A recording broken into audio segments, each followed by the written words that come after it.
Hi guys, আসসালামু আলাইকুম।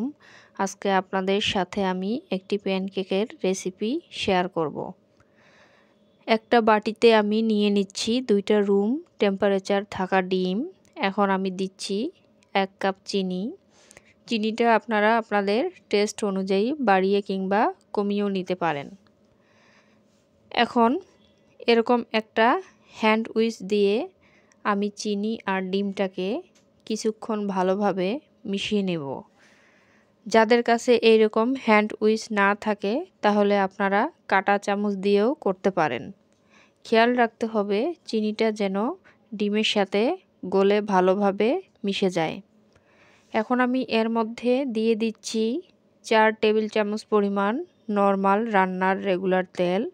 আপনারা চাইলে বাটারও ইউজ করতে পারেন।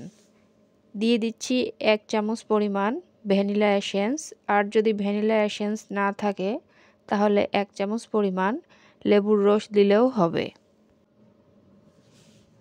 এখন আমি এর মধ্যে দিয়ে দিচ্ছি আগে থেকে জাল করে রাখা 1.5 কাপ পরিমাণ দুধ, আর দুধটা কিন্তু অবশ্যই নর্মাল তাপমাত্রায় থাকতে হবে।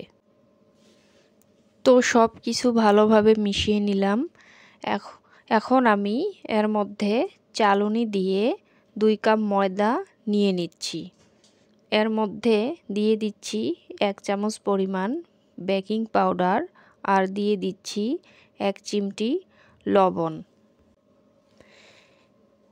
এই প্যানকেকটায় বেকিং পাউডার একটু বেশি ব্যবহার করা হয়। চালুনি দিয়ে উপকরণগুলো আমি চেলে নিলাম। এখন সব কিছু মিশিয়ে নিতে হবে, আর মিশানোর সময় অবশ্যই খেয়াল রাখবেন যেন পারফেক্টলি সব কিছু যেন মিশে যায়। তো আমার ব্যাটারটা পারফেক্টলি রেডি হয়ে গেছে। এখন আমি কেকগুলো তৈরি করব। চুলায় আমি একটা ফ্রাই প্যান বসিয়ে দিয়েছি, আর এটাকে আমি গরম করে নিয়েছি।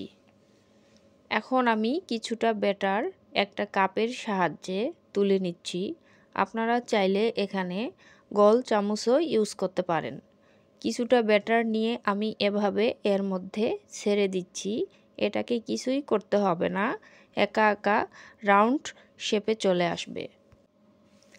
চুলার আঁচ মিডিয়াম লোতে রেখে এখন আমি একটা সাইড ভেজে নিব। ঢাকনা দেওয়ার দরকার নাই, ঢাকনা ছাড়াই এটা হয়ে যাবে। 1 মিনিট জাল করার পর দেখবেন বাবলসের মতো কিছু ছিদ্র ছিদ্র হয়ে যাবে। তারপর এটাকে আস্তে করে উল্টে দিতে হবে, এবং দেখেন এই সাইডটা কি সুন্দর একটা কালার এসেছে, এবং অপোজিট সাইডটাকে 1 মিনিট মতো ভেজে নিতে হবে। এখন আমি প্যানকেকটা তুলে নিচ্ছি।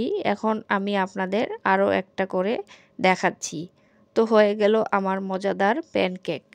রেসিপিটি যদি ভালো লেগে থাকে অবশ্যই লাইক, শেয়ার এবং সাবস্ক্রাইব করতে ভুলবেন না। সবাইকে আসসালামু আলাইকুম। সবাই ভালো থাকবেন।